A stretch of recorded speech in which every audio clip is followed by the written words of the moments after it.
You're watching A Million Veteran Millionaires. Change your mindset, change your future. All right, welcome to another edition of A Million Veteran Millionaires. You're here with myself, Andy Valadez, and Kathy Bowersox. Hi, Kathy.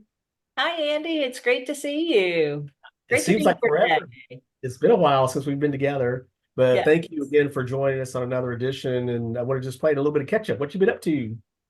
You know what? We're working hard trying to bring more veterans into our NIA, Veterans Business Force, so we can help them grow their businesses and help as many veteran business owners be as successful as possible here in the Houston area, in Oh, yeah. addition to what we're doing here.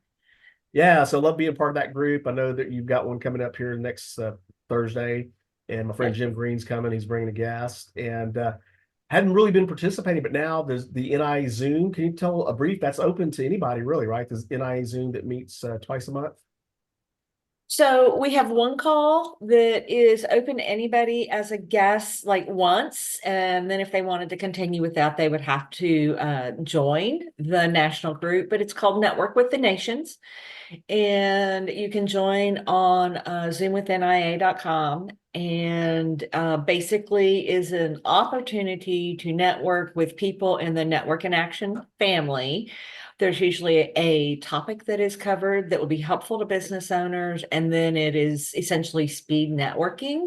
And we give everybody certain questions to answer during their conversations to make it interesting and help them learn enough about each other that if they want to connect following the Zoom meeting, that they can do that because they may be able to be great referral partners for each other.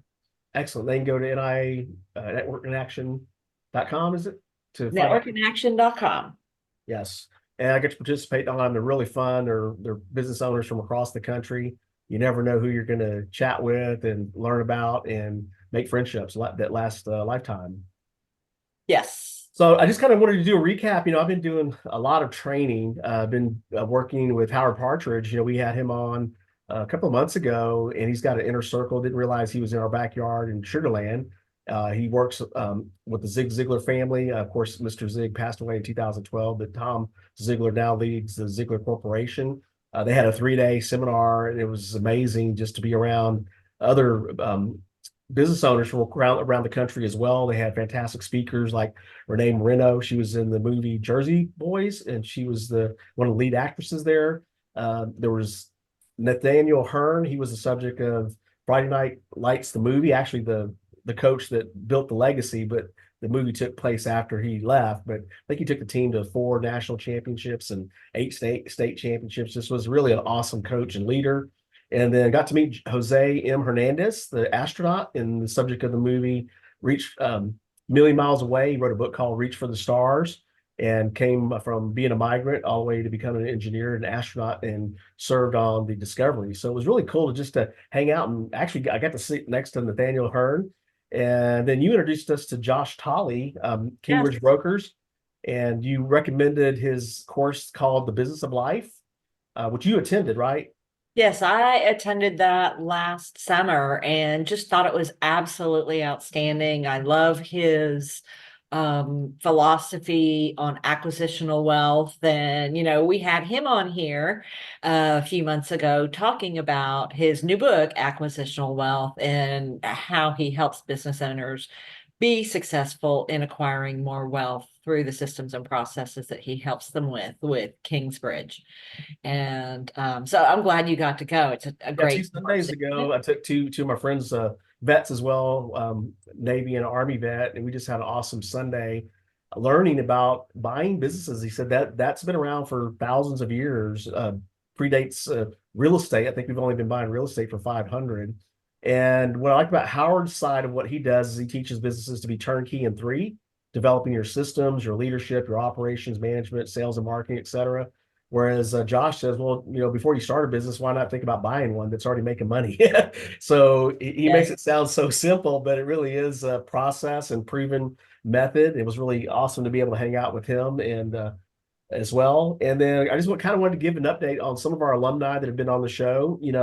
We had Akshay Nanavati, a Marine vet that is an author who wrote Fear Vana. and he is traversing the Antarctica. It's never been done before. I think it's over like 120 days, I think, but it's I forget the distance. Forgive me for that.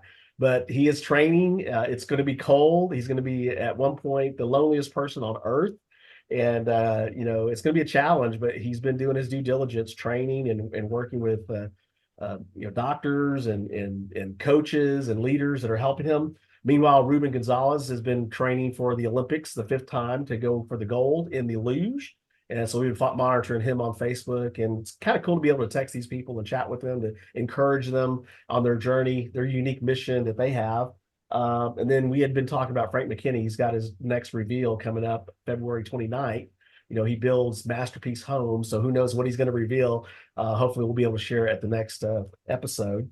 And And it then should go be ahead. a spectacular event, as all of his reveals are. And I've been seeing what he's been doing as far as the preparation and the filming for some of what he's been doing. And my friend from Boca Raton, from when I lived down there, actually does all of his events, and they're always phenomenal. So I'm looking forward to seeing what he's revealing on the 29th. Well, they always seem to be death-defying daredevil antics. So he puts himself at risk with these things. Of course, he builds villages in Haiti. He sells these homes and liquidates and builds self-sustaining villages. I think when we had him on, he had built 21 of them.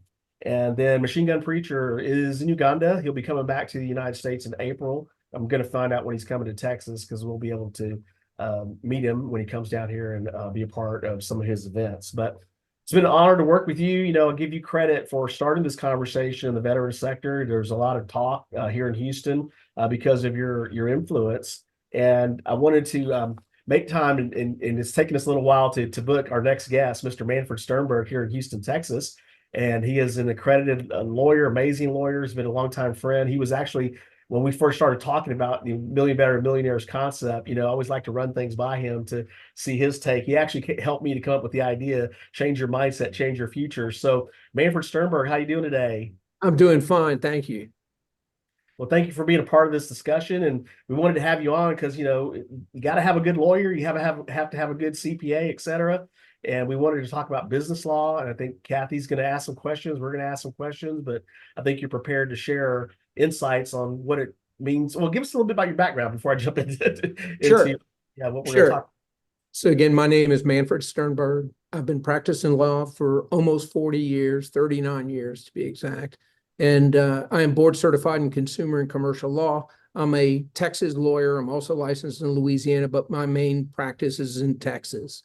So I am a general business lawyer. So I'm the type of lawyer that you would go talk to about pretty much anything that you're deciding to do when it relates to business. Sometimes consumer stuff, but mostly business stuff is what I find myself into all the time. So with my clients. We're fellow Tulane grads. I always like to point that out. I got my little We sheepskin are. back over here. Go We Green are. Wave. Go Green Wave. Yes. So today I was gonna talk about establishing an LLC in Texas. I know a lot of your viewers aren't necessarily from Texas, but if they are, they'll appreciate this. And if they're from some other state, it's probably going to be very similar to what I talk about. But in any event, as a good lawyer would, I disclaim any legal advice that I'm giving today. Talk to your own lawyer to get specific advice on your specific situation, because they're all different. They're all unique. And so you want to find a good lawyer that you can talk to about what you're doing, how you're doing it, what your plans are, who your partners are, those type of things. So it's important. That's pretty much, I would say, one of the first things you need to do is you need to find a lawyer and find an accountant, because you're going to need both. Hopefully you won't need much from the lawyer, but we're sort of like doctors, you don't go to the doctor to tell them how good you feel. You go to the doctor sometimes for checkups, but sometimes you have some sort of malady that you need help with. And it's always good to have that rapport with the doctor prior to when you really need him. And when the chips are down, you want a friend in your corner you should have a relationship with a lawyer and an accountant, almost certainly an accountant. You certainly don't want to be scrambling if you have some kind of legal or accounting business emergency trying to find somebody. You're absolutely right. It's very important to have relationships with attorneys and CPAs, bankers as well, probably, or some of the key areas where you want to have somebody where you have a relationship. But we're here to talk about your services today and the importance of, the legal aspects of business and an LLC in particular. So I'm going to get back to you. Yeah, thank you. One of the anecdotes I would tell you is sometimes we're in court and there's, 10 lawyers in front of the bench and the judge is on the bench, and we tell the judge, well, judge, they thought they were saving money on lawyers, so they didn't use any lawyers. And all the lawyers have a big chuckle because now they're in for expensive litigation. Had they used a lawyer in the beginning, it's like that old Midas commercial. You pay me now or pay me later. But it's always good to have that lawyer look at your documents, look at what you're doing for that reason, because you can really mess yourself up and end up costing yourself way more than if you didn't. I'm going to talk today about LLCs. If you were to come into my office and said, "Hey, Manfred, I'm starting a business. We're gonna manufacture and sell widgets." Great. Do you have money? Where are you going to get the money? Where are you going to get your materials from, and how are you going to make them, and how are you going to contract for all of those things? And then one of the most important things is, who is going to be doing this? Is it you, or is it you and your wife, or is it you and your army buddy? Who is it? So we want to know that up front, because it will dictate how we structure the transaction. But let's just assume that it's, Andy and me are going to join and create an LLC.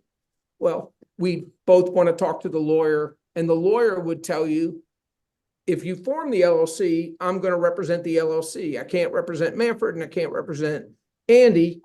I'm going to represent the LLC. What's in the best interest of the LLC? So you got to think of the LLC as a separate person, because in fact it is. It has a separate tax ID number. You're going to need a separate bank account. You're going to need separate accounting. You don't want to commingle your funds with the LLC. You want to maintain the integrity of the LLC. And one of the benefits is that it combines pass-through taxation and limited liability protection. So let me talk about the limited liability protection. That's one of the biggest benefits of an LLC. It's very similar to a corporation. Corporations are older and have much more case law out there interpreting how they operate, how they act, how they maintain their records, how they maintain all their information. LLCs are probably 20 plus years old now, the concept. And in different states, they will have different regulatory bodies that you would basically get your franchise or get your LLC from. As most things, the state regulates and issues charters for LLCs, corporations, limited partnerships, all those things. The LLC provides you that limited risk. So if you're starting a business and you go to, let's say, lease some office space, they're going to say, who's going to lease the space? You'll be saying, it's going to be my new company, call it Newco LLC. And they may just say, okay, who are you? And you could say, I'm the manager of Newco LLC. Well, when you sign as the manager for Newco LLC is responsible for making those rent payments. So if in the 6 month the rent payment can't be made, they're going to look to the LLC and the assets that the LLC has, not your individual assets.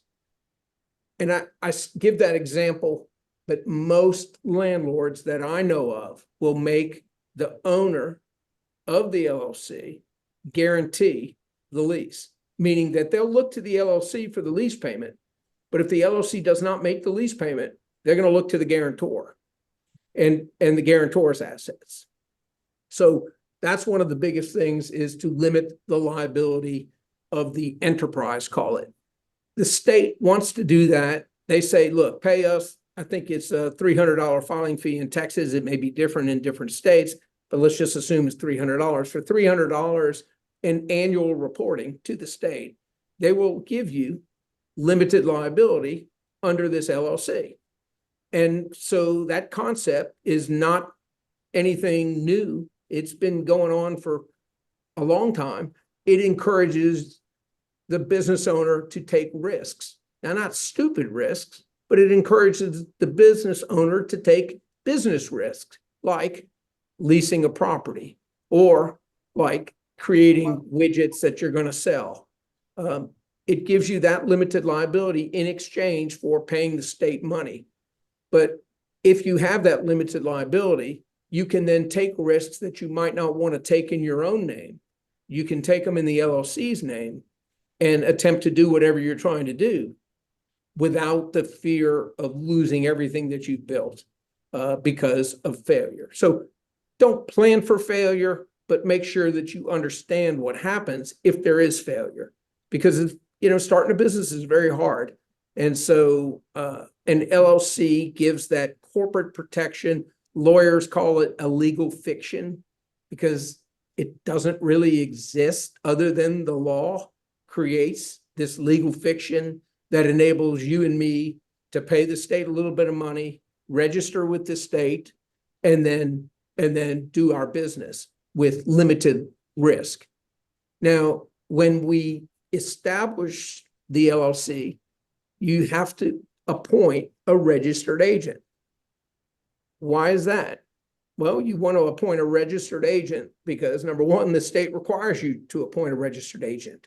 How does the state or the courts or somebody who wants to communicate with the LLC, how do they get in touch with them? So it's got to be a real person, and they got to have a real address. You can't do a PO box. It's got to be a real address. And why is that? Well, that is so that they can serve you with papers.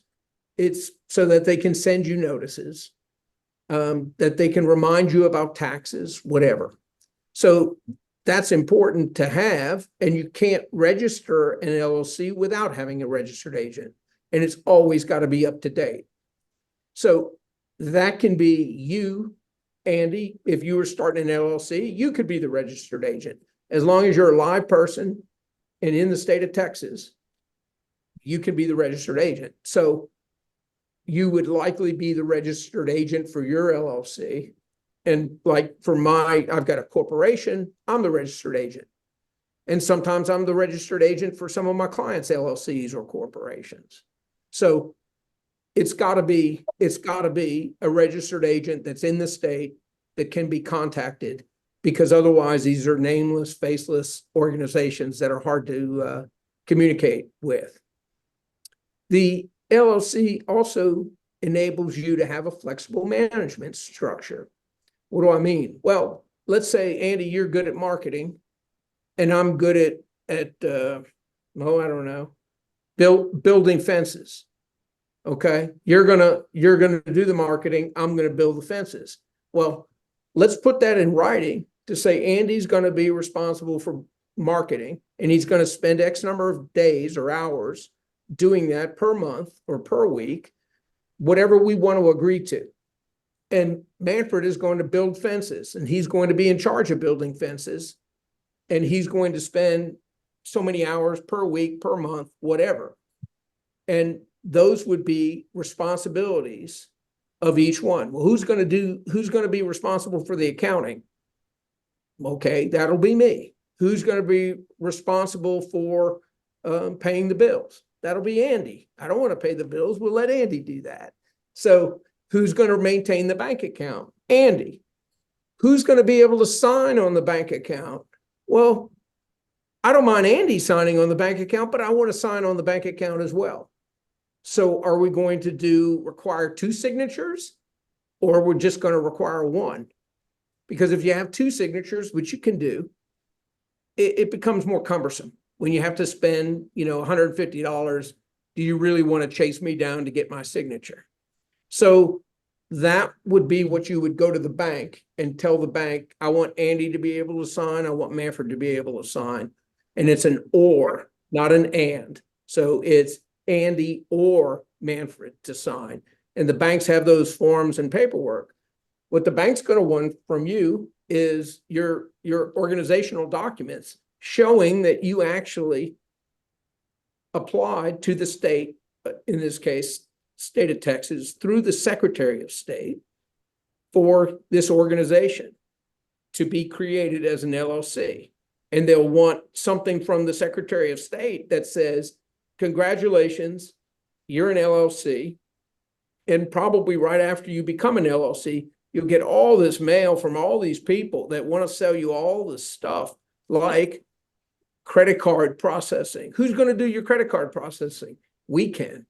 And so you'll get all sorts of mail because there are people who buy those mailing lists from the Secretary of State because, we haven't even talked about credit card processing. How are we going to do that? And that's just one example.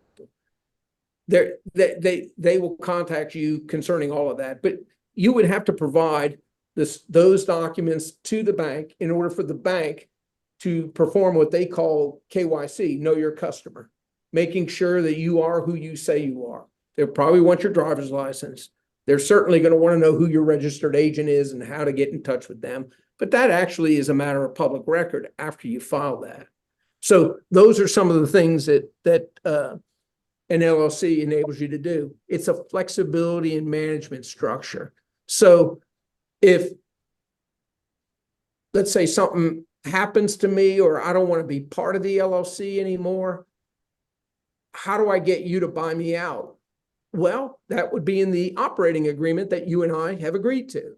It could say, if I ask Andy to buy me out, he's got to give me fair market value. Or it could say, if I ask Andy to buy me out, whatever I offer him, he offers me. So let's just say I offered you, I'd say, Andy, I want you out of the company. It's not working the way I thought it was going to be. Here's $10,000, go on. And the operating agreement says, whatever I offer you, I have to be willing to take. And then you say, no, Manfred, I don't want to sell, but here's $10,000. Now you're out. That can all be in the operating agreement. That's not anything unusual, because how do you wind up this company? How do you sell stock in this company?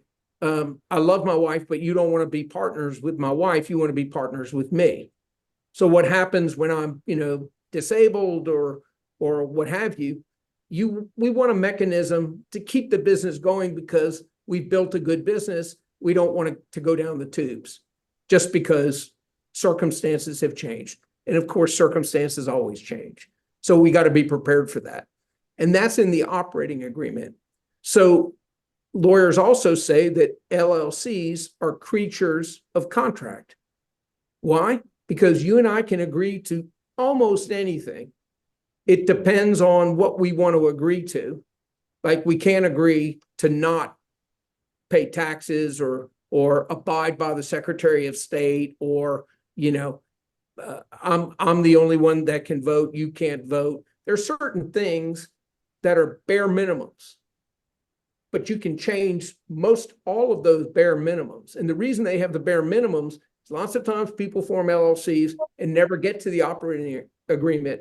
And then there's a bad example, me and Andy in a fight, but me and Andy are in a fight, but we don't have an operating agreement. What's the agreement? Well, if we don't have an operating agreement, the state will provide us an operating agreement. It's in the Business and Commerce Code. And it says these are the minimum agreements that you would have to have. In the absence of an operating agreement, this is what the rules are going to be, which may be okay. But you do have the chance to contract with your partner or partners. Are we going to have this company? Are we just going to be the managers, or are we going to be the members? So there's two different things. Think of managers as president, vice president, and members, think of stockholders. But because it's such a small company, we may decide, let's make this LLC manager or member managed, meaning that the members are going to manage the company. But it doesn't have to be. It could be manager managed, meaning that you would have to appoint people to make the decisions, pay this bill, pay that bill, go to the accountant and do this, go to the lawyer and do this. That they would do the day-to-day. And so, as I was saying, we could decide who is going to run the company. Is it going to be run by outside people, or is it going to be run by the members? Typically, with a small company, we're gonna run it by being member managed, because we don't really have the money to pay a president or pay a vice president to do that. And we own all the interests in the LLC, so it's probably in our best interest to do it that way. But that can be decided by us whenever. But primarily, you want to decide that when you create the operating agreement. And then you also want to decide, how do we amend the operating agreement? How do we change it? Because now circumstances have changed, and we want to hire managers. We want to hire some people that are going to help us. We may even offer them some interest in the company, but that's how we would do that. One of the major incentives, other than the limited liability, the favorable tax treatment. In a corporation, for years, let's just say we make $10,000, and then the company makes $10,000, and then Andy and I own all the stock, and they give Andy $2,000 and I get $2,000 from the corporation. Well, when we made $10,000, we got taxed on it. The company got taxed on it. So take 30%, 40% off that. And then when Andy and I got dividends, we got taxed on it again. So it's what they call double taxation. That's why dividends aren't really as good as they may seem, because the company pays tax on its profits, and then you pay tax on your dividends. With an LLC, that $10,000 can come directly to the LLC and then get dispersed to the members, and it's only taxed once. So that's a big incentive, especially if you're making money. You don't want to get it taxed twice if you're going to end up with it. So it's basically a pass-through. If you don't want that, you can tell the IRS, I don't want to be taxed like what they call an S corporation. I want to be taxed like a C. And so they will then ignore you individually and will tax the LLC. That's more uncommon, but it can be done. And I guess one of the things that shows you is how flexible this structure is. So I There- have a question, Go Manfred. ahead. Talking about the taxation, when you say that the LLC does not get taxed, the individuals get taxed when they take distributions or salaries out of the LLC. That is an LLC being taxed as an S corp. Correct, because the IRS disregards, and I am not a tax lawyer, so talk to your accountant, but what they'll tell you is the IRS will ignore the LLC and look to you in order to tax. So And if you don't set up being taxed as an S corp, then the LLC gets taxed. if you have to elect to not get taxed like an S corp, you want to be taxed like a C corp. then the LLC gets taxed, and then whatever distributions you get made to you, you get taxed again. So it's more beneficial to be set up to be taxed as an S corp. Yes, Got it. because of the tax benefits, the pass through. Right. That's the way, and LLCs are usually smaller companies. And that's why you don't see LLCs on the New York Stock Exchange. What you see are corporations. And usually those corporations are issued out of Delaware or created in Delaware. And that's because it's very favorable for management in Delaware. But most small entities, startup entities, if they do have a corporate structure, which they all should, just for the limited liability, are LLCs. So that's what you should have. So I don't know if I answered your question, but You did. You okay. did. Now I have some other questions too, because I've seen other LLC type structures like a PLLC or an LLP. What are the differences between those and an LLC? And Okay. why would somebody want to do one of those other structures versus doing an LLC? Good question. So a PLLC is a professional limited liability company. So a lawyer, an engineer, maybe even a doctor, because they're professionals. Like I have a PC, which is a professional corporation, just because I'm old and I started mine back in the 90s. But a PLLC, you'll see a lot of lawyers, law firms, or PLLCs for that reason. Then you see LPs, and limited partnerships are a good way to have third parties invest in your company as limited partners. That way, there is no liability for anything, and there's no expectation that they'll ever have to put any more money into it. So a lot of real estate is in LPs, and they used to not get taxed in Texas, at least. They used to not get taxed like LLCs. So it was preferred, but now it really is six or half dozen. An LLC is the best corporate entity that you can get. And by the way, I just looked this morning on LegalZoom, which is fine. You can go to LegalZoom and get all of this done, and it costs $300 for the state. And they'll charge you for this. An operating agreement, I think, was $99, $100, something like that. And so they'll charge you almost like a Chinese menu.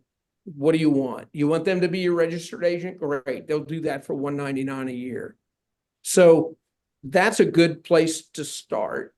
And we don't really compete with LegalZoom because LegalZoom doesn't give you legal advice. They do these forms for you. And in lots of cases, it's okay. But my clients come to me and want to talk to me and want an operating agreement that's customized for them.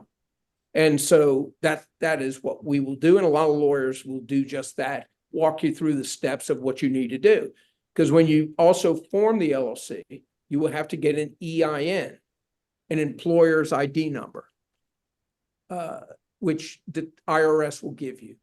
And so that is something that you have to apply, and you have to use your Social Security number in order to get an EIN. But all of those structures that you described, you will need an EIN.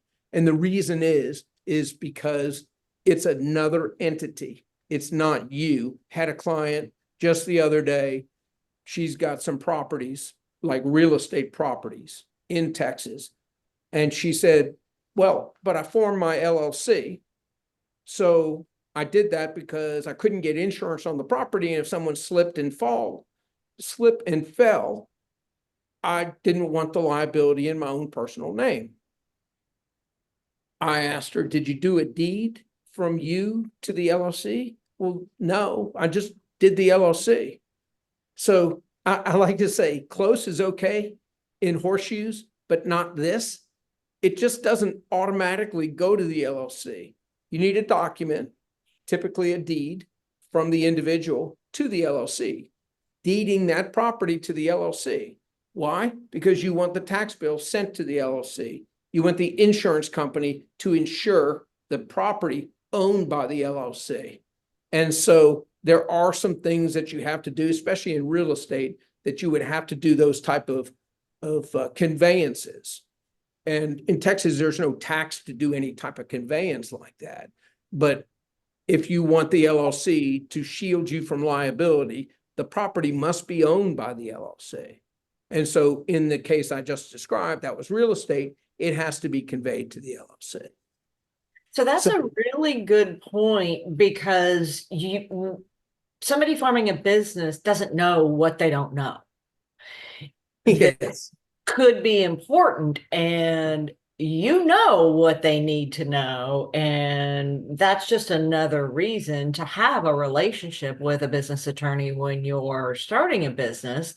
And I would think that it would be more beneficial to work with an individual, with a firm, versus LegalZoom. I mean, if you just need documents, LegalZoom, you can get that. But I would still think that to learn all the things that you don't know, that you need to take care of, like the example you just shared, that it would still be important to have a conversation with an attorney to make sure you've covered all of your bases, so you are completely covered legally around whatever you're doing in the LLC. Wouldn't you? You're exactly right. And the heart of the matter is the operating agreement. So we've got to put the operating agreement together, because if it's just me in the company, you're supposed to have an operating agreement. But if it's just me, it's not as much required as if it's me and Andy. Because for all the certain things, life changes, people get divorced, all sorts of stuff happens. And what do we do in that situation? And so you need to know, and you need to plan. It may never happen, but it might happen. And so you need to have that in your operating agreement. And so the operating agreement becomes really important. And LegalZoom will tell you, disclaimer, disclaimer, disclaimer, this is an operating agreement. It should work, but we don't guarantee anything.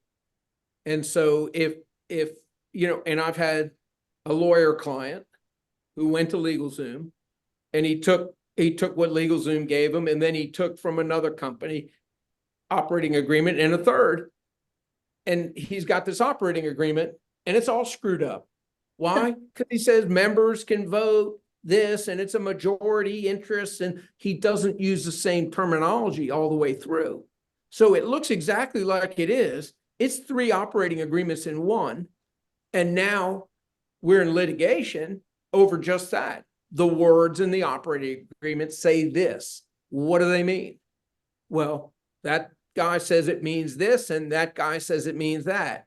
Ultimately, it's going to be 12 plumbers in a jury box that are going to tell you what it means. Either majority votes or majority doesn't vote, or majority rules. So that's why it's key to have that operating agreement. It's really important.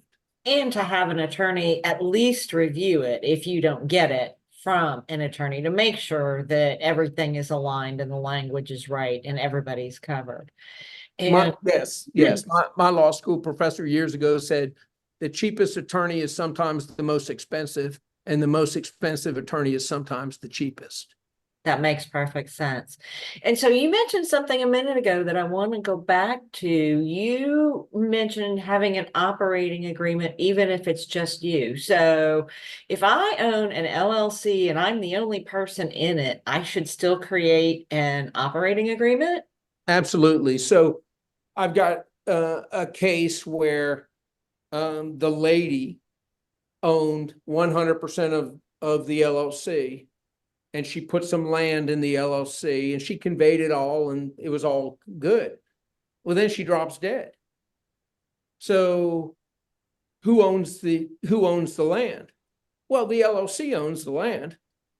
Who owns the membership interests in the LLC that owns the land? Ah, that's different. That's personal property. So she may have conveyed that to her cousin, the membership interest in the LLC, or she might have not planned. She didn't have an operating agreement.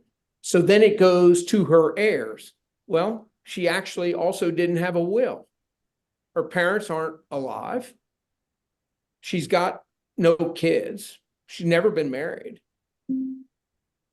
She's got a brother and a sister.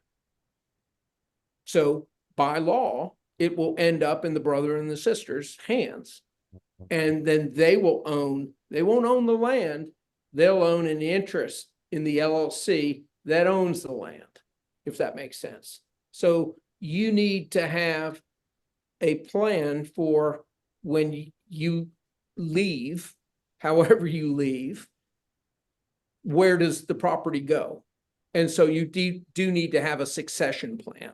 And that's all part of what a lawyer would tell you. They'll say, well, what if when you die, who do you want to have that? Well, you've got a plan for that. And that's why even if it's just you, it may be okay until it's not. And so that's one of the reasons. I think that's a really critical point, because I would imagine there are a lot of solopreneurs who are the only person in their business who are unaware that for those reasons they should have an operating agreement. And that's new to me. As much as I know about business, I really thought that you only needed one when you had partners to delineate all the agreements between the partners and how you're going to operate the business and buy, sell, and what happens if somebody becomes disabled, or dies, or gets divorced, or all those different things. You don't want those things to come out and hurt the company. But I never thought about having an operating agreement as a solo person in an LLC. And I bet that's news to a lot of business owners out there. It's important. Glad you brought that up. And in a divorce, which I don't think many people plan on having a divorce, but if you create that LLC during your marriage and you live in Texas, it's presumed to be community property. So unless you do a spousal agreement, right? Unless you do some sort of agreement that she or he says it's not part of it. Yes. But if you don't form if you don't use your operating agreement to outline what happens upon divorce, we often say, I want to be your partner, but I don't want to be your spouse's partner. Meaning that if you die, how do I buy out your partner? I'm sorry, your spouse, because I don't want them to be my partner. And then you, of course, want your spouse to get fair value for your interest in the LLC. Right. So you line that out. Consider all of those things. Yeah. And that's probably something that a lot of people don't think about either. Because nobody plans to get divorced. No. And business partners don't tend to think about those kinds of things. Everybody loves each other in the beginning of the deal. It's at the end of the deal that sometimes they don't love each other quite as much. So in the beginning, we'll figure that out. We'll figure that out. And then 5 years down the road, that SOB, I don't want to spend another day in business with him or her. How do I get out? Do you have an operating agreement? Would be my first question, because that'll give me the roadmap to getting you out. And then you tell me, I don't have an operating agreement. Okay, I can deal with that as well. The law provides the basic basis of an operating agreement. So we would then go to the law and we would get the basics on how would we either transfer, terminate, assign, whatever we're going to do with the interest in the LLC. Mm-hmm. Go ahead. When would somebody do an S corp as a structure versus an LLC? So an S corp is, you call it an S corp, and I use that same terminology But that's a taxing description. You won't find S Corp anywhere on the Secretary of State's website because it's a tax issue. It's not a corporate issue. But I understand your question. So why would you ever form a corporation and have it as an S? Well, some people feel more comfortable with corporations because there's 100 years of case law that tells you what happens. Also, you can become if you want to go public or whatever, generally you have to be a corporation. They don't want an LLC because the LLC is really too small of a structure. There's so much more compliance in a corporation, which is something I was going to talk about. For a corporation, you have to have annual meetings. You have to have minutes of those meetings, like written down minutes of those meetings. You have to have so much more compliance that most corporations, mom and pop corporations, are probably out of compliance because we didn't have a meeting. I can't tell you how many people have said, well, we've been in business 10 years. We've never had a meeting. Oops. You're supposed to have a meeting. And then you play catch up and you decide how to resolve that issue. But with an LLC, you don't have to have that. So it really becomes a much easier way to get limited liability protection without having to do all of the paperwork that traditionally comes along with a corporation. So regardless of tax, whether it's an S Corp or a C Corp, regardless, same thing. Just LLCs come out of the box as S Corps. That's how the IRS treats them, unless you tell us otherwise. Okay. A corporation is different. It doesn't necessarily come out as an S. I think you have to elect to be treated as an S. Okay. But I'm not a tax authority at all. So it sounds like that your recommendation in general is that the LLC business structure is really the most advantageous business structure for small business owners when they're starting a business. I think you have to start there, and 95% of the time you're going to be right. 5%, maybe we want to do something different because maybe your business plan is to sell interests in this company. Just depends. But you're probably right. Most small businesses, and that's why they created them. I believe they're in all 50 states, but that's why they created them, was to enable small business owners to get limited liability, operational flexibility, simplified compliance, favorable taxation, and it used to be privacy benefits. And the privacy benefits are who are the owners. Well, you don't necessarily have to tell the general public who the owners are, but there's a new federal act I believe it's called the Corporate Transparency Act, and it just went into effect January of 2024. And what they want to know is who is the UBO, the ultimate beneficial owner. Who is the ultimate beneficial owner of that entity? Because they want to know, because they want to see who is it? Are they paying taxes? Are they in compliance? Are they running drugs? Are they, some sort of out of the country ultimate beneficial owner? So that has taken a lot of the anonymity out of an LLC because they're going to want to know. But that can not theoretically, it hasn't been tested just yet, but it can't be discovered in discovery, in a lawsuit. The government has it and says they will only use it if they need to use it. Interesting.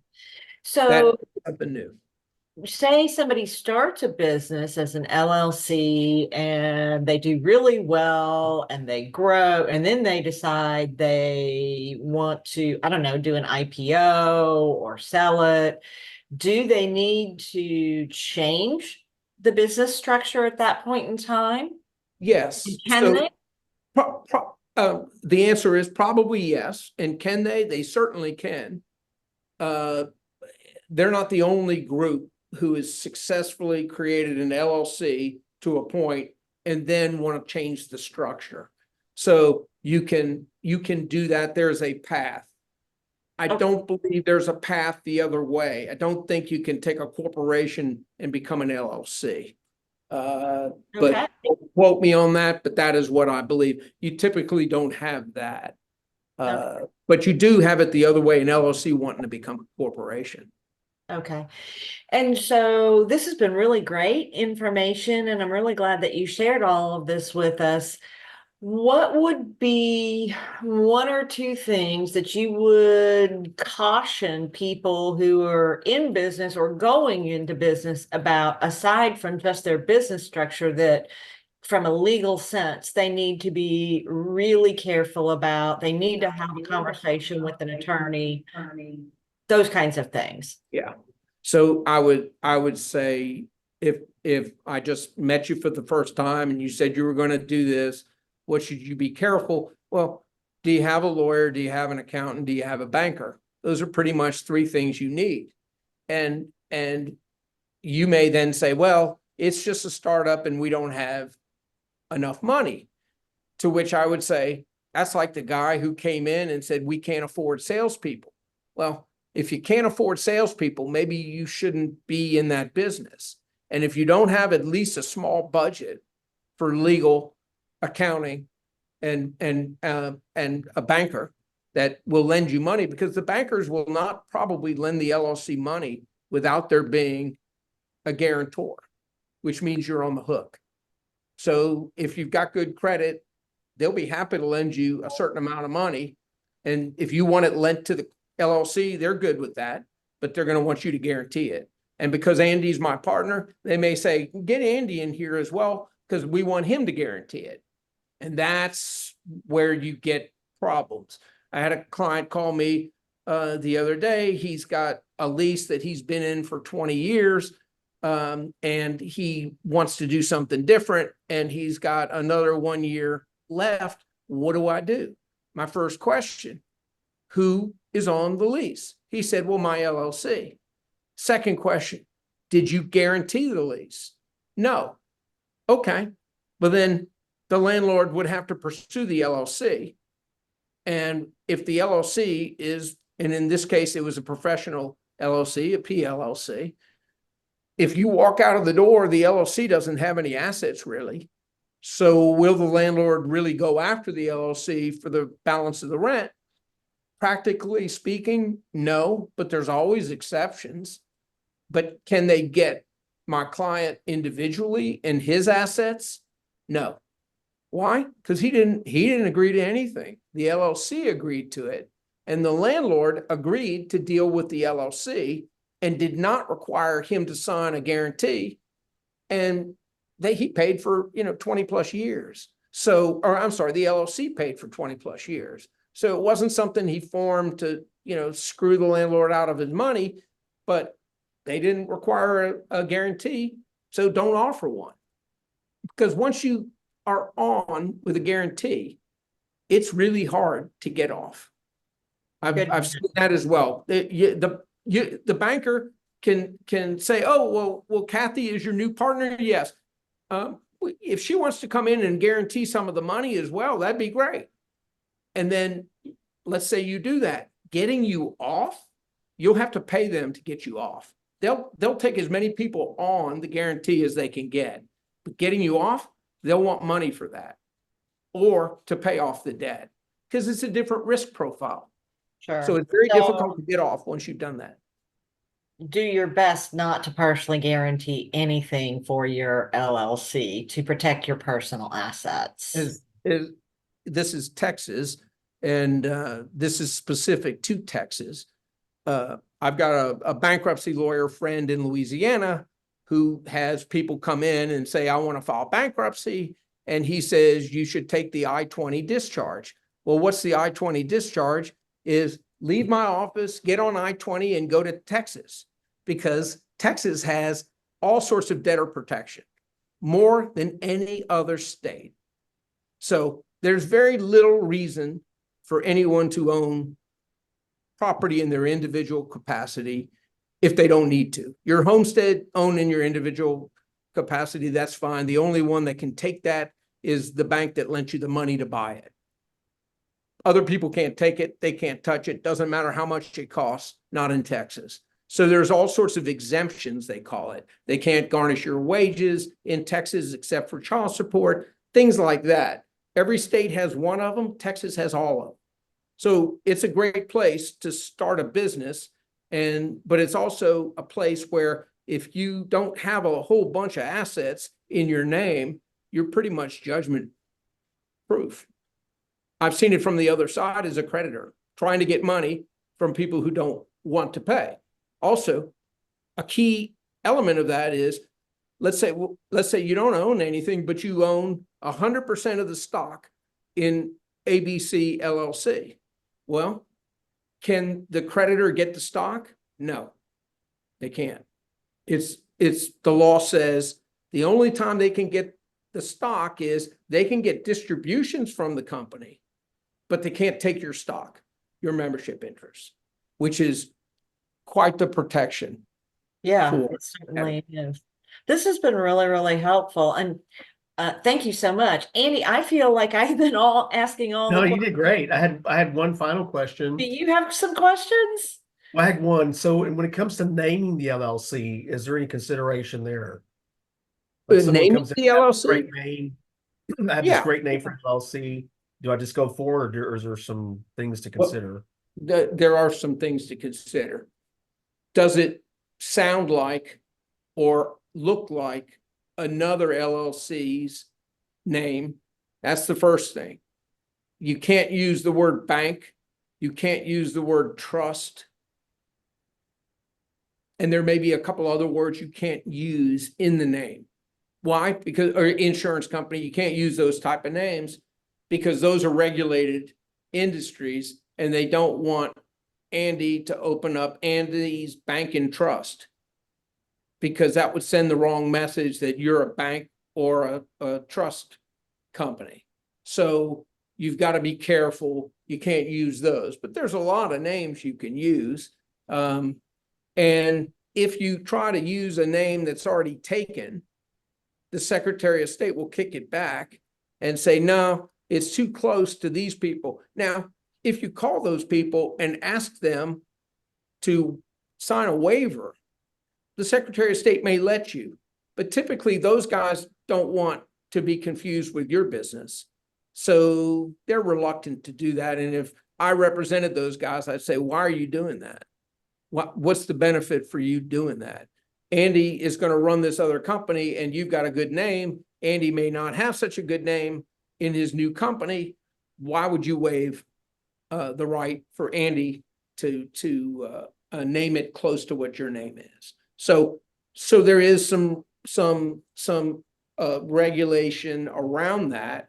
They don't want it deceptively similar and things like that. But, you know, there's a lot of names and a guy like you can come up with 100. Well, Awesome. also to Andy and Manfred, please add to this. You can do an LLC and then have multiple businesses underneath it as DBAs.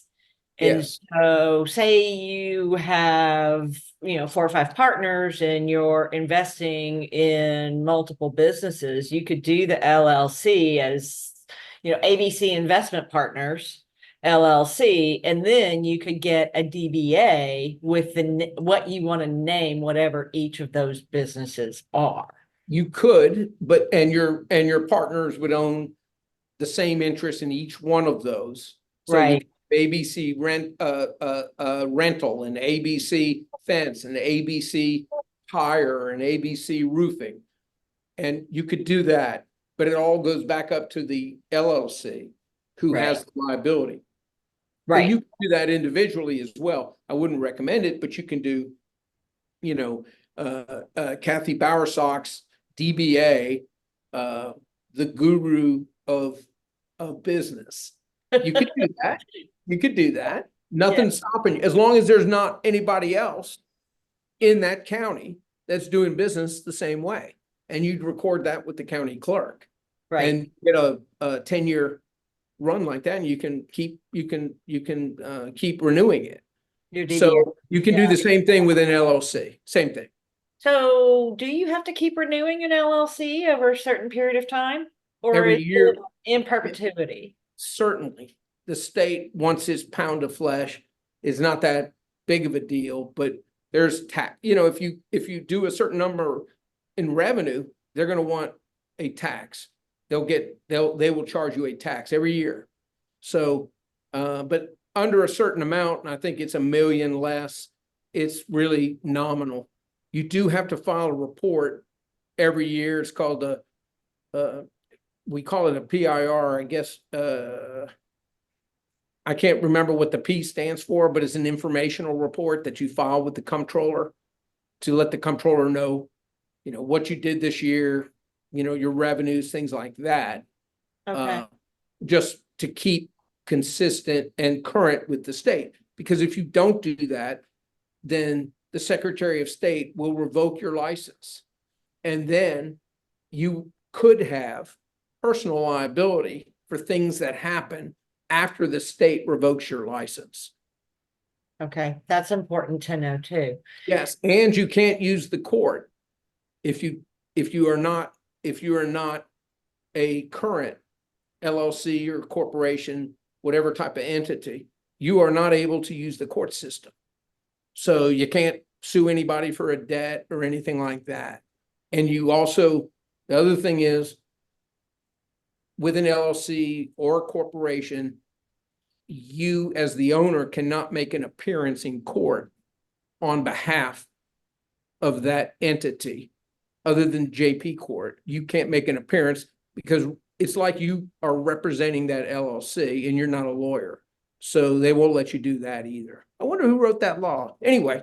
Probably an attorney. Probably. No, it makes sense because they don't want you representing an LLC that me and Andy own an interest in, and you're down at the courthouse telling the judge how the cow ate the cabbage on Right. our LLC. So they don't want that either. Okay, and then, so it's important to do that year-end reporting. And I know with a DBA, I think it's every 10 years. You Yes. have to renew it. Yes. Do you have to do something like that with an LLC, or as long as you do the annual reporting, is long as it you- good in perpetuity? Yes, as long as you're in compliance with the state regulations, it's Okay. in perpetuity, unless your operating agreement says after 10 years, we're going to terminate the business. Then I can tell Andy, look, we agreed it was only going to be 10 years. It's 10 years. This is over. Hopefully you have a plan on how to distribute the assets, but most of them are in perpetuity. And as Okay, long as you're in compliance with the state, they're happy. They get their little tax or whatever they get every year, and which is negligible considering what you're doing and the limited liability that you have. So there's great benefits to it okay. at good to know. relatively small cost. Well, thank you very much. Andy, I'm going to give it back to you. Any other questions before we wrap up? No, that's it. So we covered a lot of ground. Now, Kathy had me hold some things I was really interested in, like well, I'm interested in all of this, but crowdfunding, marketing, artificial intelligence, crypto and blockchain, trademarks, IP, et cetera. But we'll maybe have to bring you back sometime in the future to talk about some of this other stuff that's, businesses That'd be need to fine. think about That'd when be they're fun. I'm glad starting to talk to you and try to help some people start their business, because an LLC is a good way for someone to start a business. It's highly recommended. Well, Awesome thank you. information. You've given us great advice today. Sure. No problem. Well, he said he didn't give us advice. He was giving us guidance. That's what my lawyers tell me to say. Good lawyer. Well, Right. thank you again for watching A Million Better Millionaires. We always want to bring good topics, good resources for you to consider in your business journey. And I was talking to Kathy. If you're a millionaire veteran, you're part of our group anyway. We're going to adopt you. So we pray that you would share this resource, this website. There's a lot of resources at the site. And again, tune in next time. Anything else you want to say, Kathy?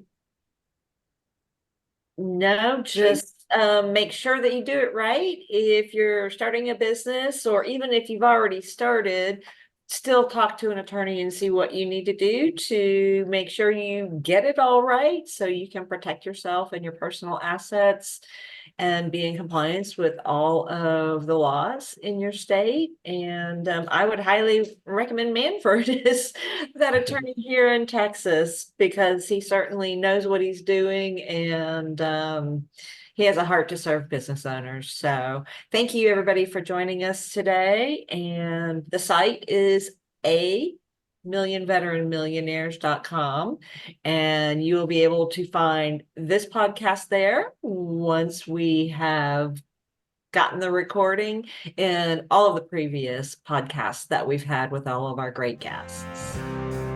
What would happen if you started or took your business to $1 million, $2 million, or $5 million in annual revenue? What would that mean to you personally, your family, community, and your network? It can happen. A Million Veteran Millionaires is a mindset engineering Zoom call platform created to rally and gather veteran startups or veteran-owned businesses who want to work together to help each other succeed. We will first focus on changing mindsets that keep you back and go through a process called mindset engineering to take steps to achieving success. We will feature other successful business owners who are leading the way, who are supporting this mission. We are limited to 100 attendees initially. The cost is free to attend. If you would like to know more, please visit millionaires.com. You deserve to have a successful business, and we want to help you. Change your mindset, change your future. My name is Andy Valdez, founder of Marketing Dynamics. The late Peter Drucker, the father of management theory, believed marketing was critical to your business. He said the purpose of a business is to create a customer through marketing and innovation. Strategic marketing equals immediate success. We offer you speed to market without the speeding tickets. Work smarter, harder, faster. Marketing Dynamics, because the market never stays the same. Please visit teammarketingdynamics.com. America needs veterans more than ever. As a veteran business owner, you are equipped with a focus, professionalism, and dedication that is rare in the marketplace. We are looking for former military, make it happen business leaders like you to join forces with a marketplace mission called Veterans Business Force National, a division of Network in Action Business Force based in Houston, Texas. We are rallying patriots to work together to grow opportunities for yourself, each other, and our community around the country. We meet once a month via Zoom to share our vision and align with fellow warriors. Together, we are stronger. Google Veterans Business Force National to find us before we find you. Apply to join our mission at networkinaction.com. We are Veterans Business Force National, on mission and locking arms.